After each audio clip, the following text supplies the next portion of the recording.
I'm Julie Kohler, host of the White Picket Fence podcast. If you've read the opinion section of any newspaper lately, you've probably come across think pieces panicking about falling marriage rates. They make sweeping claims that getting married will make you happier, healthier, and wealthier. Some even say that getting married is a way to stick it to the elites. I'm not so sure about that. This season on White Picket Fence, we're examining the current marriage panic. We'll go beyond the rosy sheen of love and commitment and expose the darker side to all of this marriage talk and explore what becomes possible when we broaden our imagination around what relationships can look like. Listen and subscribe wherever you get your podcasts. Welcome back, Brown Girls. A'shanti here, the founder of the Brown Girls Guide to Politics, the one-stop shop podcast for women of color who want to hear and talk about the world of politics.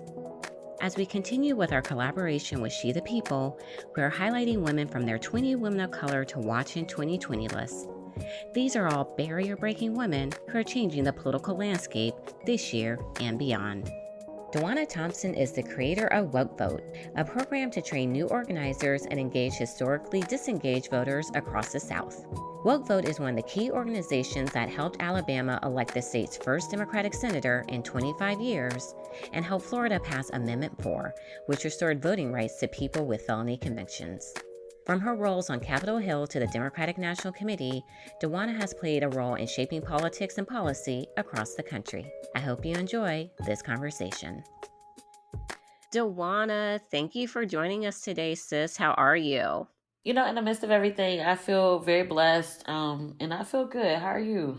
Hanging in there. You got to make the best of this time, but it is definitely showing us that the work that we do is more important now than ever. Yeah, I was having a conversation with a friend of mine. We were saying that in moments like these, you really do get to see the character and the preparation that leaders have, and also the disparity of that, right? And so, the work that we do, that people view it as necessary and critical, and that we're able to still be intentional, in this moment. Yeah, one of the things that we're doing with Emerge is we're talking about how leaders matter during this time because we don't have any leadership from the highest office in this country. So it's really coming down to the state and local leaders to give us everything that we need to be well, to survive during this time. And we've just been using it to talk about, like, look, this is why you don't sleep on your local elections, because some states are doing very well. I mean, as well as can be given the other situations. And then you have states like Georgia today where the governor said he didn't realize that you could be asymptomatic and still transfer the coronavirus. Where are y'all? Are you that privileged that you don't understand that, that these things are happening? I just, it's a grave, just misrepresentation of, of the people that you serve. Like when you don't understand something as simple as those things. And so I'm with you. I think that on the flip side of that, we've seen great leadership from a lot of local leaders, like you said, even here in my own state, in the city of Birmingham, when the state wasn't moving fast enough, the city leaders enacted policy that was going to save more people. And then the state took notice of that. So that to me is prime example of how, like, the ground and how local leadership can move state agenda when it's necessary. And you and I, we know each other. You have over a decade of political experience, everything from the Hill to the Obama administration. But I still don't know, how did you get involved in community work? Well, I don't know. That's a hard question for me. My father is a pastor. My mom and dad, they are founding members of the church that I'm still a part of now. And service was just a really big part of my life growing up, period. I mean, every week we were out doing something in the community.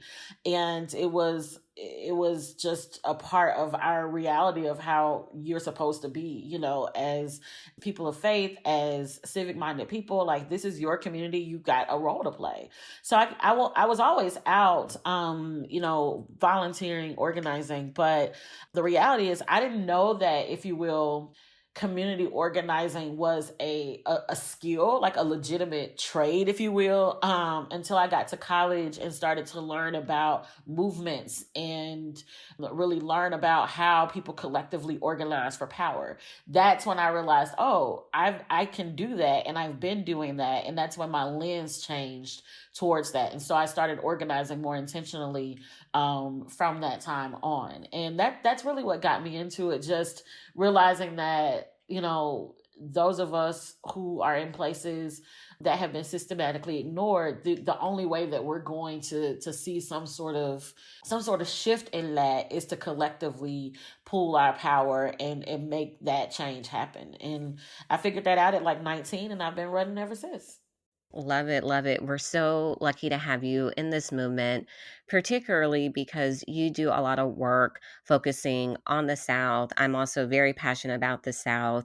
With my professional job, Emerge, that's where we did the majority of our expansion. And one of the things that you said is regarding disenfranchised Southern communities, that they have been ignored and underengaged by the political system and by the progressive agenda, even though we know the folks closest to the pain are usually also the folks closest to the solutions. So, with that, tell us about why you created Woke Vote, which is a program to train new organizers and engage historically disengaged voters across the South, and why, particularly during this time, do more Democratic and progressive organizations need to focus their work on the South? Yeah, Ashanti, you and I both know that not even just in the South, but particularly in communities of color across this country, there has just been a lack, if you will, of investment, political resource.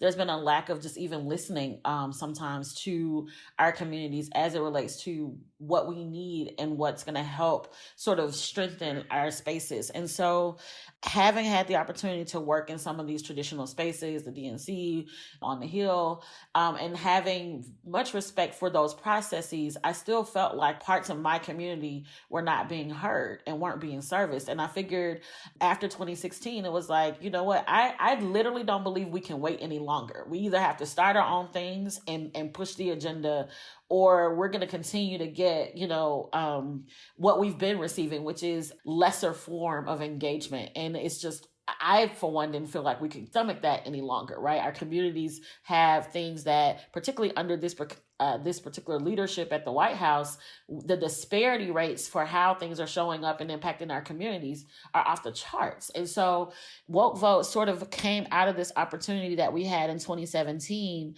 to elect the first Democratic senator in the first 25 years. Now, we didn't organize, and the senator I'm referencing is Doug Jones. We didn't organize for him.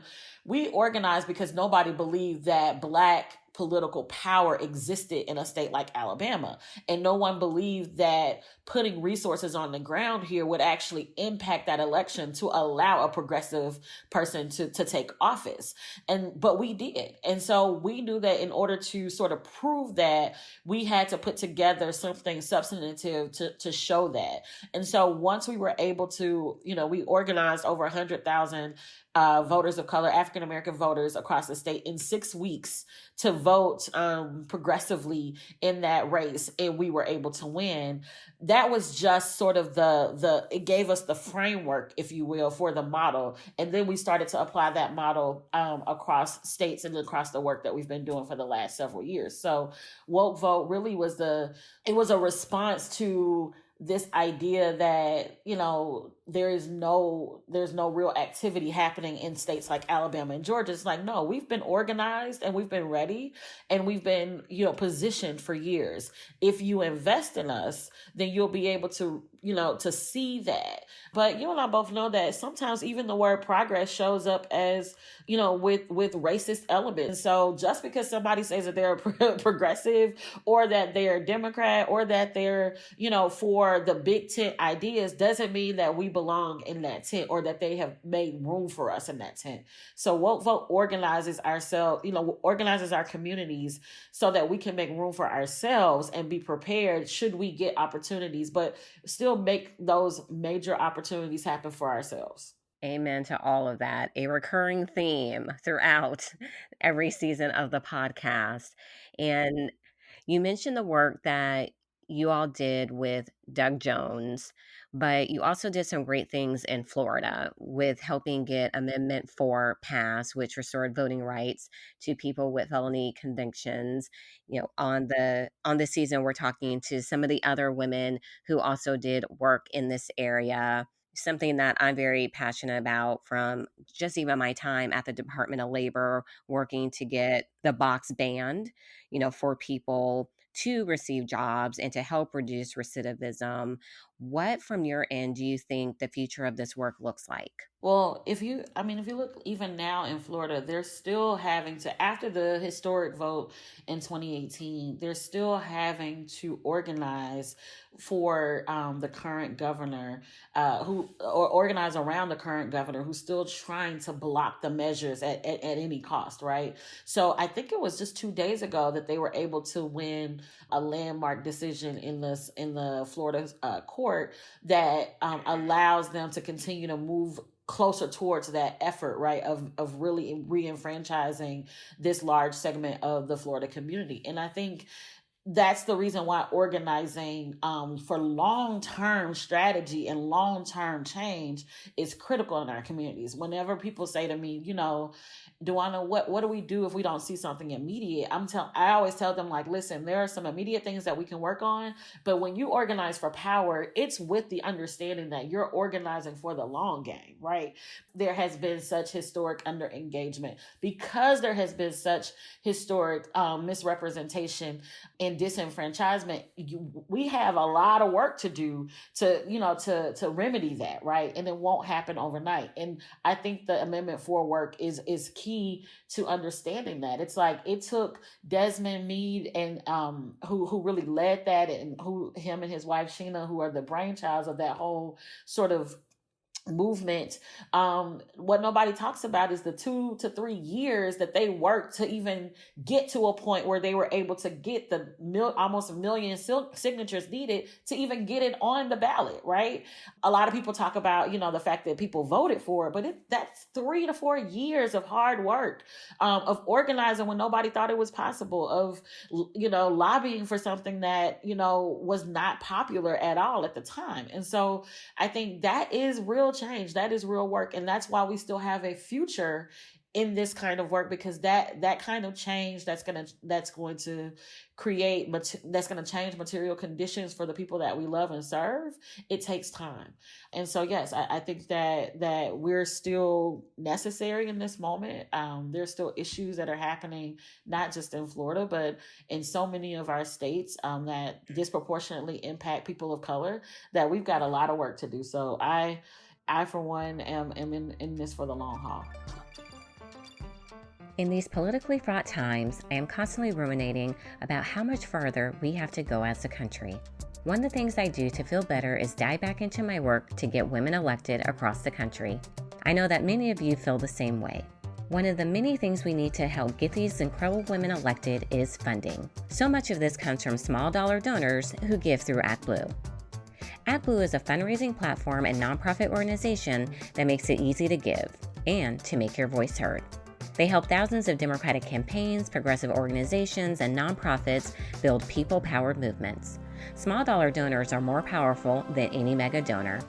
Visit secure.actblue.com/about to become a small dollar donor yourself. That's secure.actblue.com/about. ActBlue sponsorship of the Brown Girls Guide does not imply support for any candidate or committee. During this time, it is so important to check on your physical health and also your mental health. BetterHelp will assess your needs and match you with your own licensed professional therapist, and all from the comfort of your own home. It's not a crisis line, it's not self-help, it is professional counseling done securely online. The service is available for clients worldwide. You can log into your account anytime and send a message to your counselor. You will get timely and thoughtful responses, plus you can schedule weekly video or phone sessions so you won't ever have to sit in an uncomfortable waiting room as with traditional therapy. It's more affordable than traditional offline counseling, and financial aid is available. BetterHelp wants you to start living a happier life today.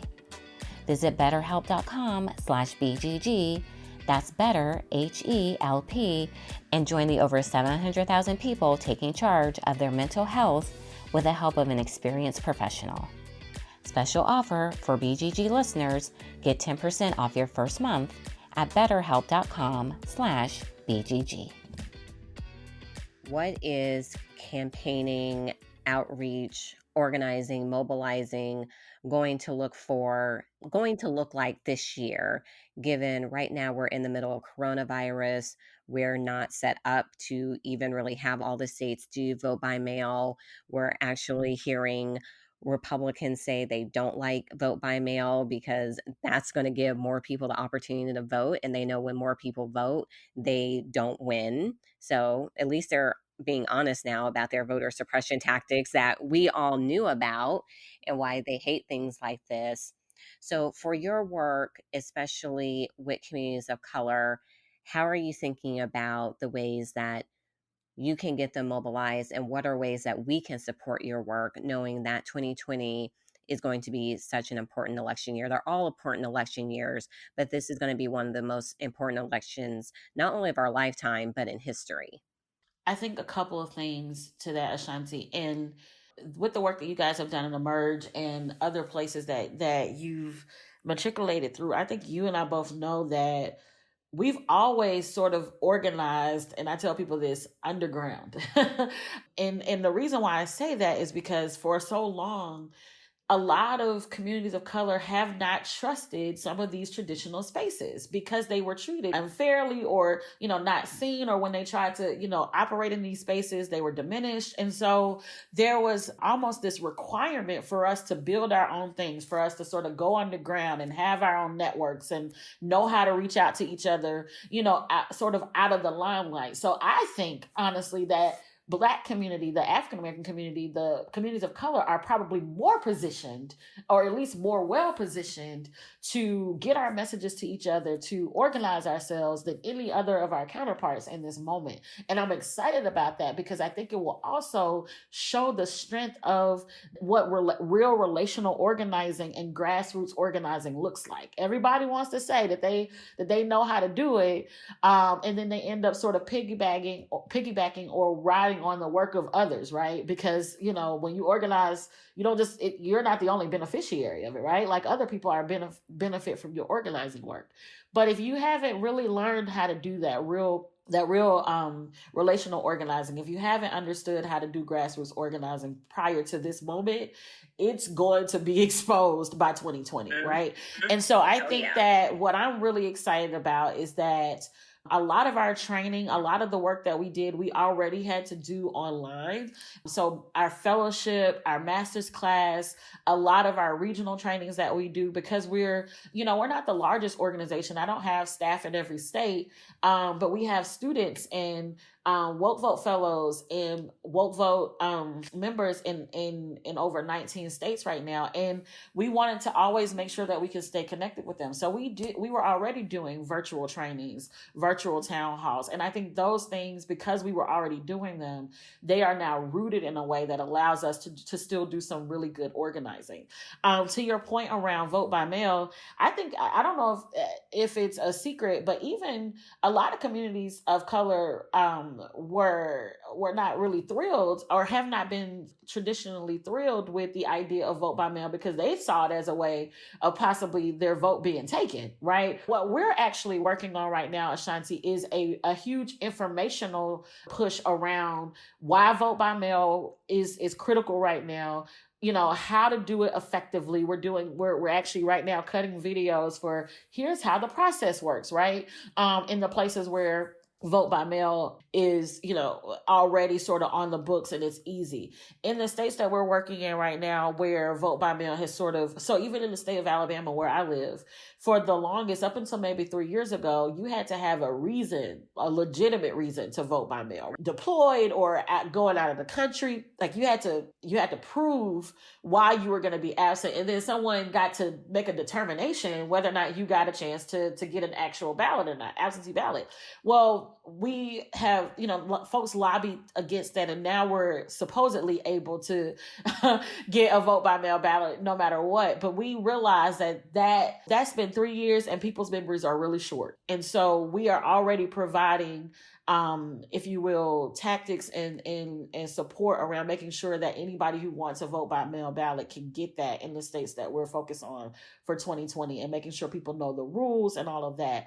I also think things like radio that have historically not been engaged, or has not always received, Black radio, for instance, doesn't always get the resources during election cycles that, other media outlets get. But a lot of our people still listen to their local DJ, right? To their local radio station. I think people are going to be doing more mail outs, you know what I mean? Things like that. And when outside opens again, which I believe it will, those of us who have had strong, door knocking campaigns, who've had strong campaigns already on the ground, I think we're going to be able to jump right back into action, because we would have still been organizing this entire time. We have not stopped. I told somebody, coronavirus has not been a vacation for me, A'shanti. I'm sure it hasn't been for you. No, I don't have more time. Exactly. Listen, and I think that speaks to, again, what, the not just the character of you as a leader and myself as a leader, but it speaks to what we know is the reality of the situation. It's like, we can't stop working. Our communities fall further down the cracks, right? We can't take those breaks. We're just starting to see some momentum around certain things in our communities, around, raised political interest. People, we're getting more and more African Americans and people of color elected to office. We've got to support their offices, that kind of thing. And so while we're in this moment, it's just not a time where we can take our hand from the plow. And I think, our volunteers, our fellows, the people that support our work, they understand that. They're excited. They're asking every single day, what can we be doing? And I'm really blessed to be a part of a moment where people are really understanding that their voice is critical, and it's going to be critical for November. Yes. And you talked about your Woke Vote Fellows and the amazing work that they do. And you actually named one as your +1, Cameron Thigpen. Tell us about Cameron.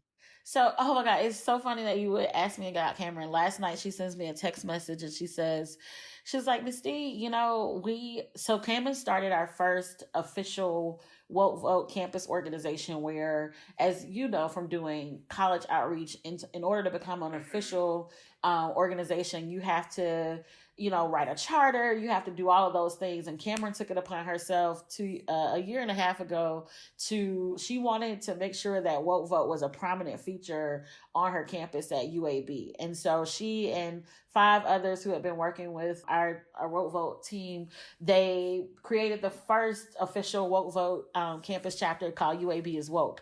And so she was so excited about it. We were so proud of her. Her model is now how we have used over the last year and a half for other schools to officially charter their Woke Vote chapters. And she told me last night that they were nominated. Woke Vote, UAB is Woke, is nominated for an organizing award on their campus, or organizational award on their campus, as one of the best organizations on the campus. And I'm just so proud of them, because when I say that they have been moving and shaking, and Cameron she's just everything that you want to believe in and want to root for in a youth and young adult organizer. She's sharp, she's passionate, she's smart. She is unapologetic. She's unafraid. She sees a situation and she doesn't run from it. She's like, Miss D, it's crazy. We don't have a voting precinct on our campus, and we have over 10,000 students. How is that possible? Or over 20,000 students. And she's like, is this something you think we can work on? I'm like, Cam, yes, we can work on it. Before I could even start, she had already did all the research. And literally, you see that kind of energy. I call her my leader. They have already organized and they're about 75% of the way of getting that polling location so that students this year will be able to vote on UAB's campus. And I just think, you can't, when I think of legacy of the work, and when I think of how do we know that this is working, Cam is my walking, breathing, talking, like belief that this kind of intentional engagement in our communities and in our people works. All we have to do, Cam was already all that she is. She was already great. She just needed to be connected with someone who believed in her and given some training and some resources. And now she's taking over. I'm stepping back like, all right, girl, you got it, you know? And so that is the strength. That's the excitement. That's the hope, you know, for an organizer like me. It's not that I get to do it all or that my name is out here. Cam is the biggest, you know, she's what I look forward to every single day, and every organizer and every community person that I meet. That moment when they realize that they don't need me, that they can do this, and that they're trained to do this, you know, effectively. I'm excited for her. She's just great. Oh, I'm excited. Snaps for Cameron, just getting it done. I have enjoyed this conversation. I'm going to move us into our final question, our signature question that we ask all of our guests. What advice do you have for all the brown girls out there listening, saying, I want to be just like her?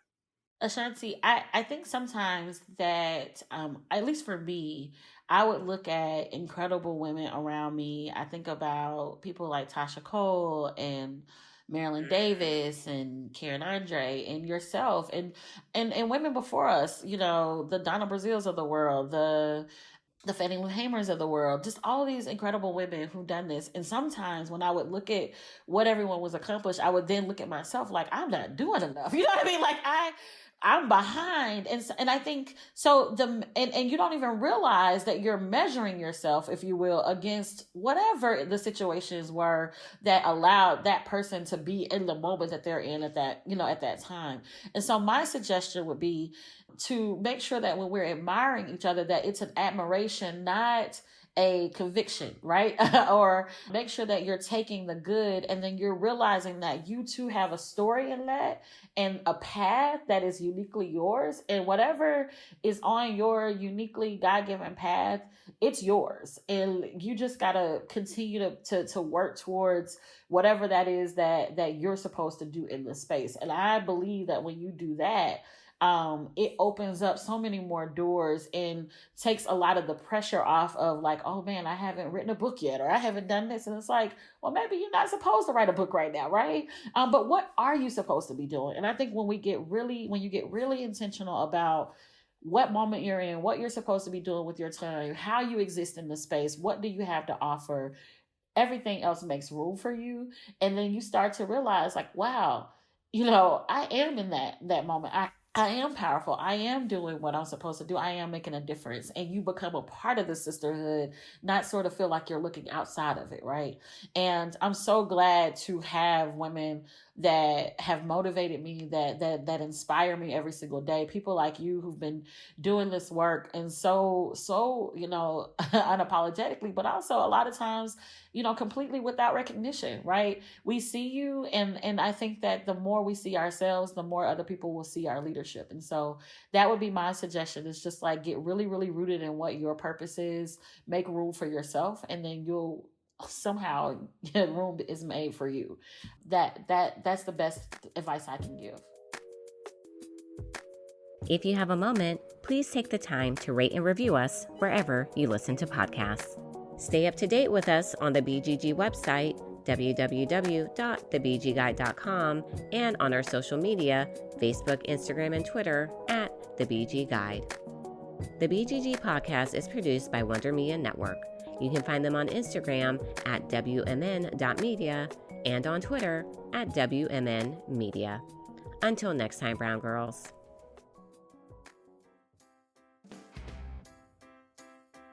"43% of women leave the traditional workforce when they have children."